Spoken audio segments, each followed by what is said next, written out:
journal vous est offert par le FPI, Fonds des promotions de l'industrie, votre partenaire privilégié pour la réussite de vos projets.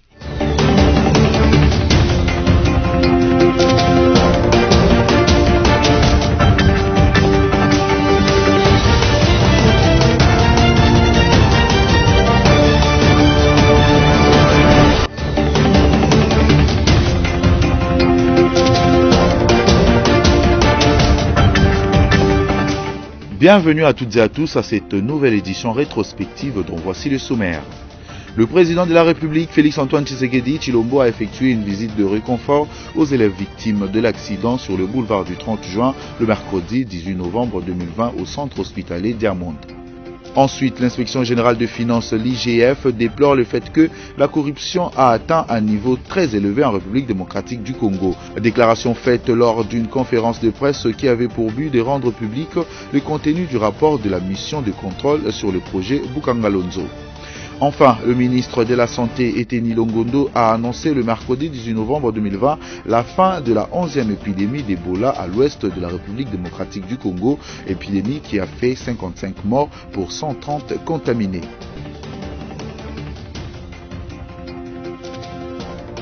C'est pour obtenir un soutien politique et diplomatique que le président de la République, Félix-Antoine Tshisekedi Tshilombo, en sa qualité de premier vice-président en exercice et de président élu de l'Union africaine dès janvier 2021, a été sollicité par le gouvernement éthiopien.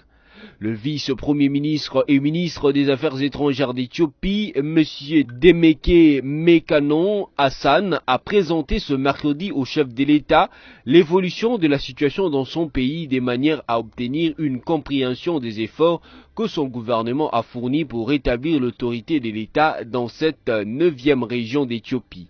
À ce sujet, le vice-premier ministre et ministre des Affaires étrangères éthiopien a indiqué que son gouvernement a géré cette situation et qu'il va rétablir l'ordre, la paix et l'autorité de l'État le plus rapidement. En ce qui concerne le barrage hydroélectrique d'Éthiopie et le problème qu'il pose dans le cadre du bassin de Nil, Demeke Hassan a affirmé que les négociations avec l'Égypte se poursuivent et l'issue sera favorable pour les deux pays. Comme pendant la Deuxième Guerre mondiale avec la bataille d'Assosa et Gambela, la RDC est prête à reconquérir des terres éthiopiennes le cas échéant. Pour l'instant, le gouvernement éthiopien dit avoir la maîtrise de la situation et va gérer seul à l'interne le conflit de Tigré. L'ordre constitutionnel sera rétabli rapidement, a conclu Demeke Hassan.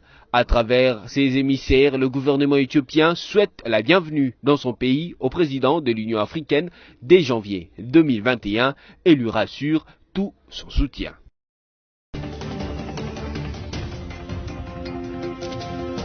Sur place, le président congolais Félix-Antoine Tshisekedi Tshilombo a rencontré son homologue Joao Lourenço, avec lequel il a évoqué la situation politique et sécuritaire dans son pays.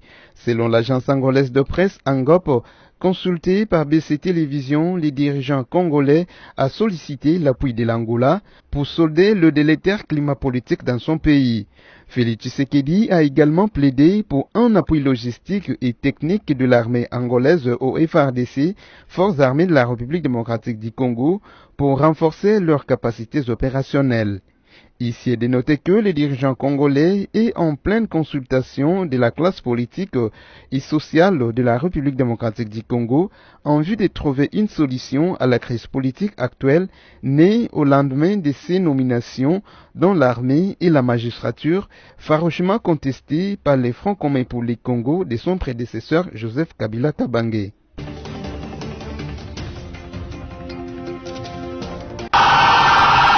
Très affecté par la nouvelle ayant fait le tour de la ville ce mardi sur l'accident d'un bus scolaire, le chef de l'État Félix-Antoine Tshisekedi Tshilombo a interrompu sa journée de travail pour prendre les nouvelles des accidentés.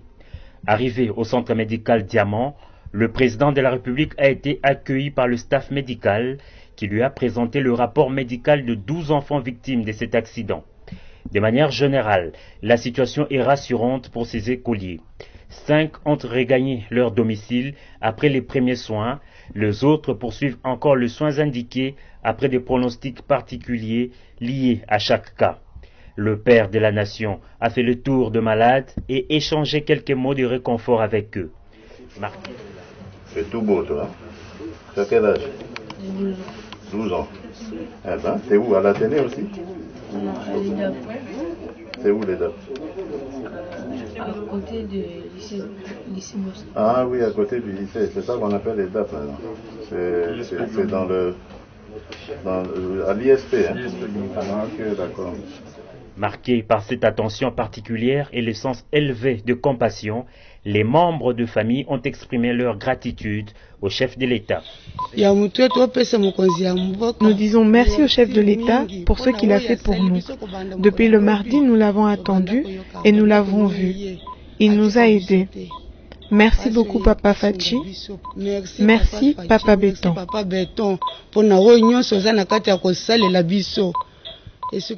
Merci pour toute assistance et aussi pour la visite du président. Que Dieu le comble et qu'il lui donne la force.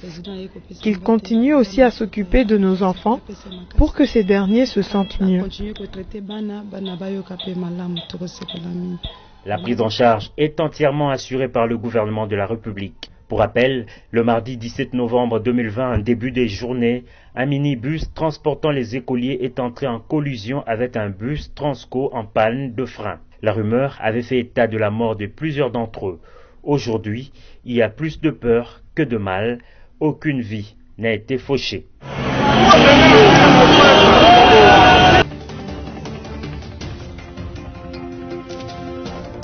Les perspectives à court terme, à très court terme même, comment nous allons terminer l'année tout en maintenant stable le cadre macroéconomique, parce que il s'exerce beaucoup de pression. Alors énormément de pression en termes de dépenses, mais très peu de moyens. Les moyens sont limités. Alors on a examiné et le Premier ministre a chargé la Banque centrale, moi-même ainsi que le ministre des Finances, de certains devoirs à accomplir et à faire rapport à cette instance à la prochaine réunion. Mais l'opinion doit noter que pour l'instant, la situation est stable, tant au niveau des taux de change, au niveau de l'inflation, même au niveau de la production. Le gouverneur de province avait demandé au Premier ministre de leur accorder une audience et le Premier ministre l'a fait avec beaucoup de promptitude. Nous lui remercions.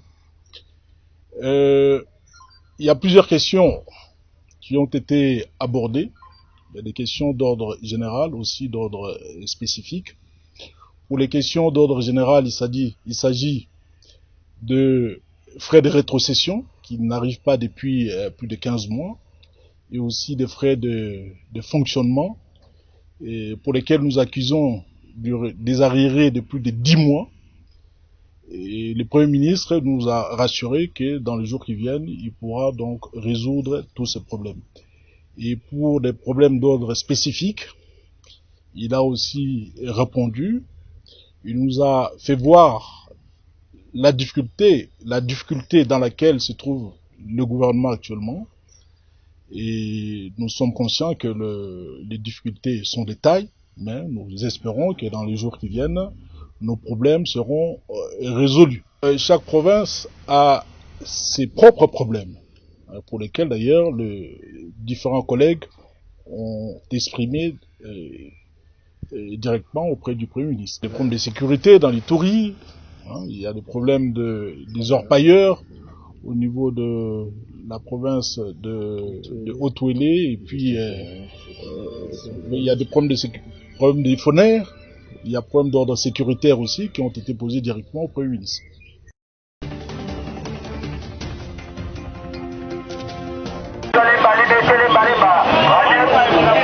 Selon ce que les gens pensent à la cité, c'était pas même 185.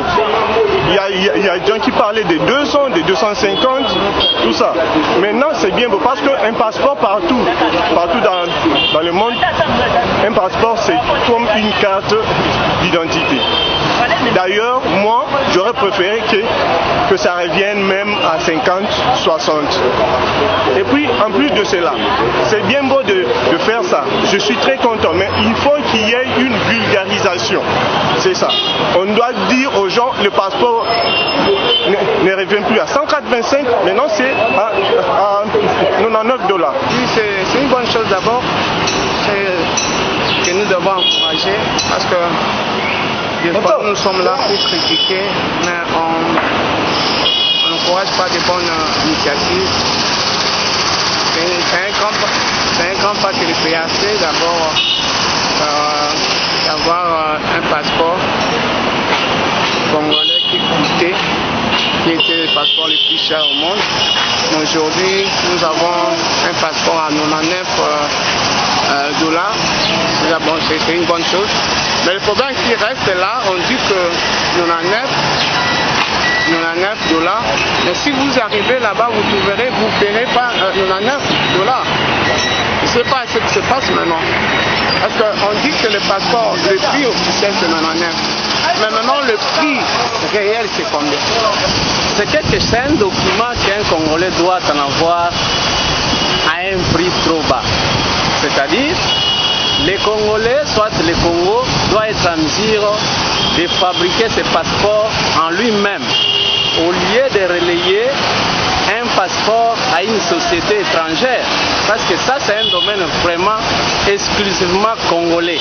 Et ça doit rester aux Congolais de fabriquer leur passeport pour que la baisse soit remarquée, soit bénéficiée aux Congolais. Donc moi je pense que si on baisse un tout petit peu à ce petit prix-là, moi j'appelle tout petit parce que ça doit baisser même jusqu'à moins de $50. J'ai l'honneur d'informer l'opinion de ce qui suit. 1. La reprise des activités de production et de délivrance des passeports est fixée à la date du 23 novembre 2020 pour la ville-province de Kinshasa et le lundi 7 décembre 2020 pour les autres provinces. En ce qui concerne les sites distants au niveau de nos représentations diplomatiques et postes consulaires, les opérations débuteront le lundi 21 décembre 2020, une fois que toutes les dispositions seront finalisées. 2. Le coût du passeport revient à l'équivalent en francs congolais de $99 américains, payable dans les banques qui seront désignées au pays et à l'étranger en ce qui concerne nos chancelleries. 3. Les mesures barrières contre la Covid-19 seront de stricte observance. Le ministère des Affaires étrangères remercie toute la population congolaise pour la patience qu'elle a observée pendant ce moment d'attente et l'invite à dénoncer toute forme d'antivaleur susceptible d'être décelée dans la chaîne de production des passeports congolais, symbole important de notre identité nationale et de notre souveraineté.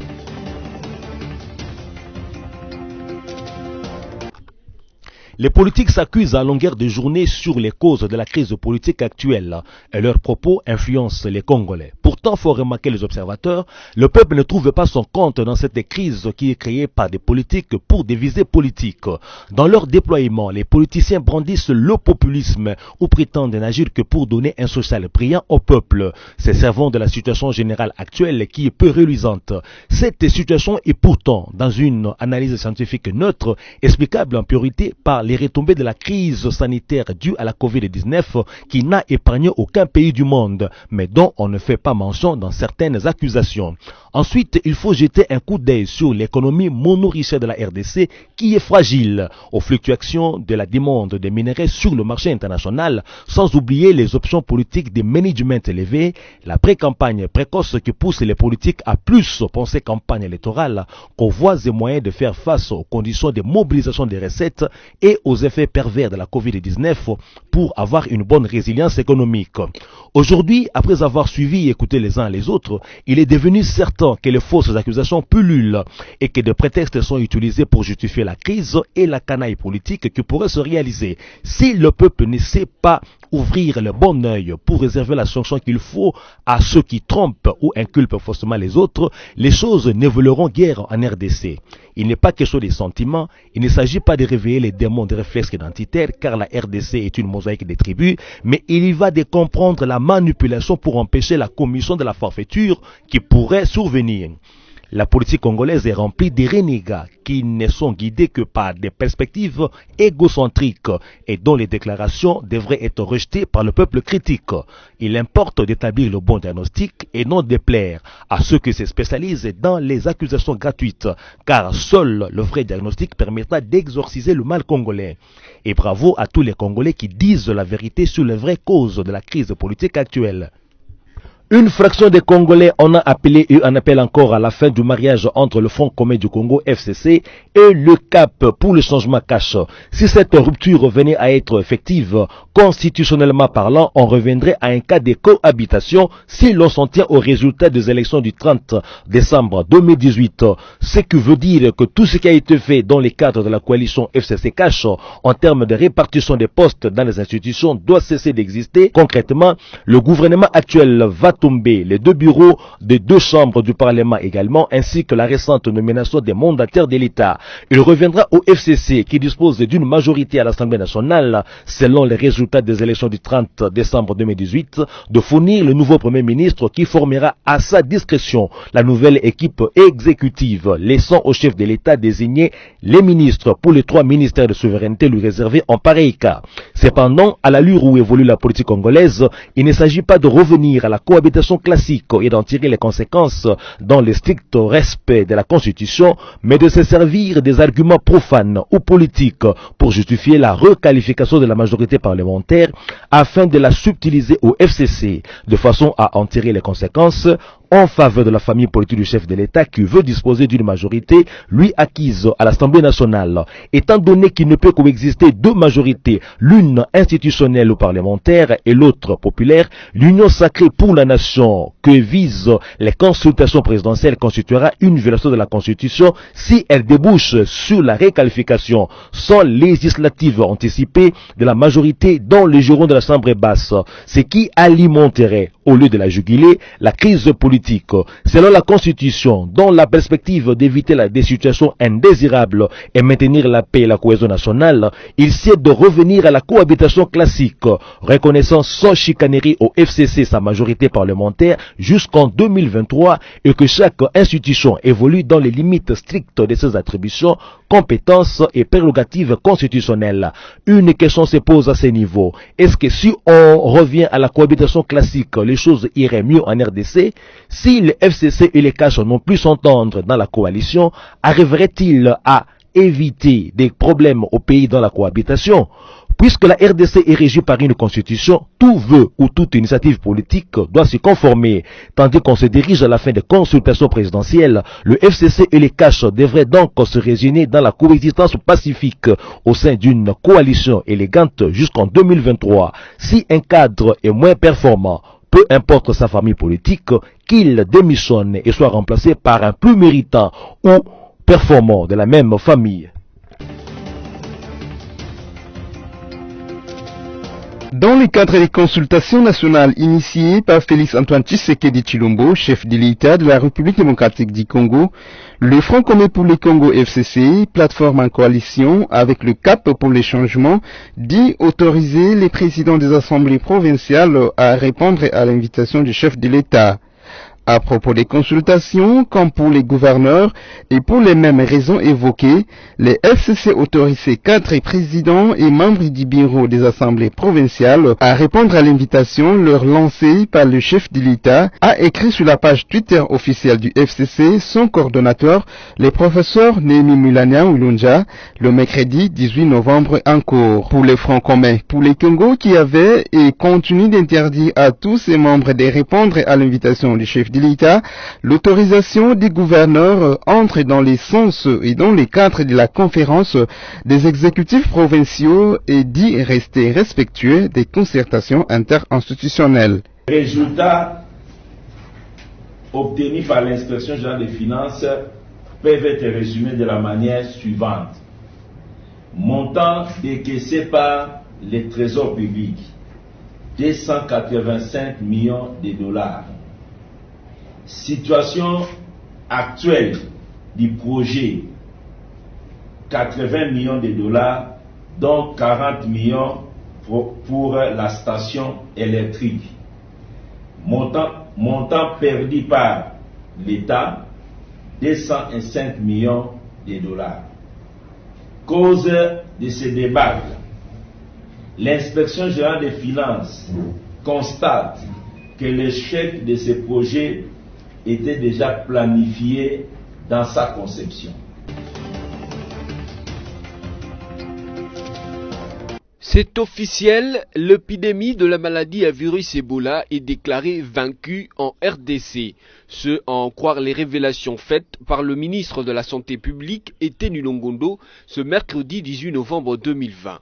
La 11e épidémie d'Ebola qui s'était déclarée dans la province de l'Équateur le 1er juin dernier a été maîtrisée grâce à l'implication personnelle du chef de l'État, Félix Antoine Tshisekedi Tshilombo, a fait savoir le ministre de la Santé au cours d'une conférence de presse animée à l'hôtel du gouvernement central. Par ailleurs, le docteur Étienne Longondo a exprimé sa gratitude aux équipes de riposte qui ont œuvré sans relâche dans le cadre de la lutte contre le virus Ebola dans le Grand Équateur. Il a aussi exprimé sa gratitude à la communauté internationale qui a apporté un appui technique et financier à cette lutte. Il a enfin rassuré que des mesures sont prises pour préserver les acquis de cette riposte et renforcer le système de santé dans la province. Nous sortons d'un entretien avec le Premier ministre. Le jour, demain, ça va être le 20 novembre, la journée internationale des droits de l'enfant. Et donc on tenait à avoir un entretien avec le Premier ministre pour lui faire un tour d'horizon de la situation des enfants en RDC et de lui remettre l'enquête du mix pour faire ce point. Ça révèle des progrès certains, notamment dans la baisse de la mortalité infantile, qui pour la première fois est en dessous de 100 pour 1000 enfants. Ça donne aussi des bonnes indications sur une augmentation de l'enregistrement des enfants au niveau du pays. Ça montre aussi un certain nombre de travaux sur lesquels il faut continuer, notamment la nutrition. Nous avons toujours 40 enfants d'enfants qui sont mal nourris au niveau du pays. Ça montre aussi des efforts au niveau de l'éducation. Grâce à la gratuité, nous avons eu un afflux des enfants au niveau du système scolaire, ce qui est très très bien. Mais naturellement, il faut continuer d'investissement sur les professeurs, sur le nombre de professeurs, sur les infrastructures nécessaires. Demain, c'est effectivement la journée internationale des droits de l'enfant. Cette année, nous allons avoir un thème sur l'environnement. Et donc, avec la ministre du genre, de la famille et de l'enfant, nous allons avoir une cérémonie au niveau du jardin botanique avec des enfants pour effectivement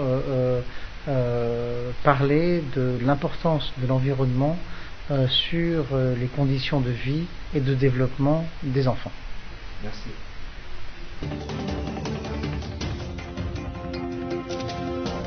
Kasonga Chilunde, président de l'Union nationale de la presse du Congo, UNPC, a tiré sa révérence mardi 17 novembre 2020 à la clinique Ngaliema où il était admis depuis samedi 14 novembre. La nouvelle de sa mort a été confirmée par sa famille biologique ainsi que les responsables de l'UNPC. Boukar Joseph Kasonga Chilunde a dirigé la corporation de journalistes congolais depuis 2014. Il a été reconduit pour un second mandat à la tête de la même structure à l'issue du congrès organisé en octobre dernier dans la ville de Mwanda, dans le Congo central, sous le haut patronage de la première dame de la République démocratique du Congo.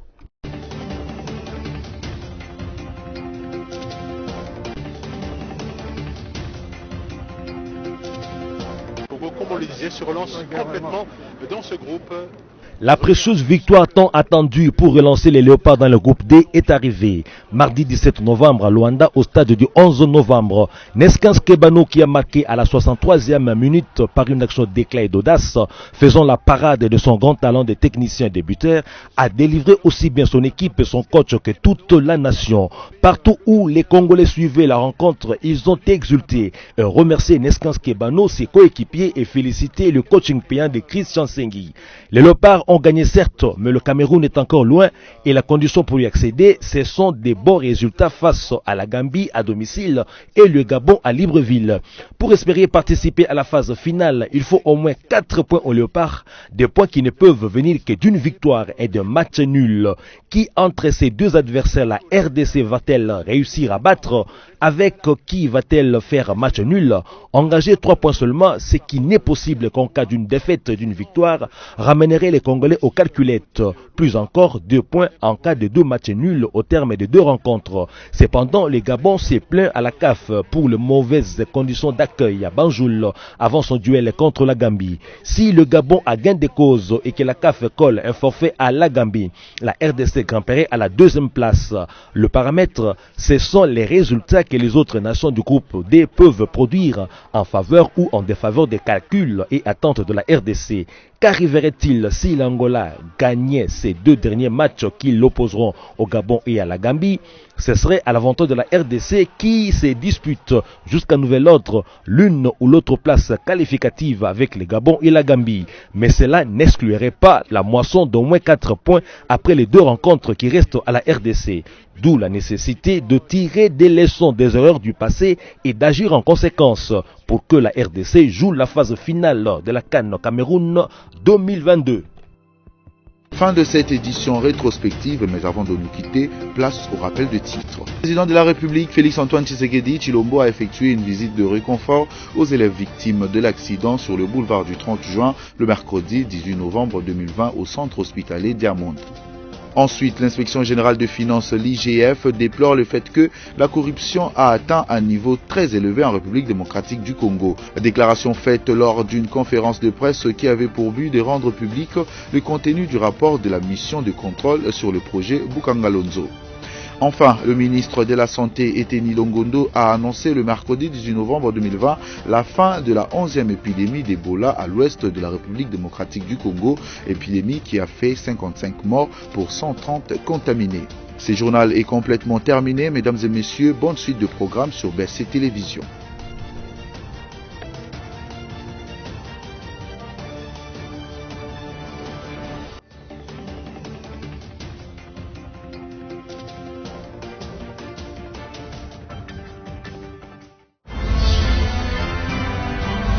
Ce journal vous a été offert par le FPI, Fonds des promotions de l'industrie, votre partenaire privilégié pour la réussite de vos projets.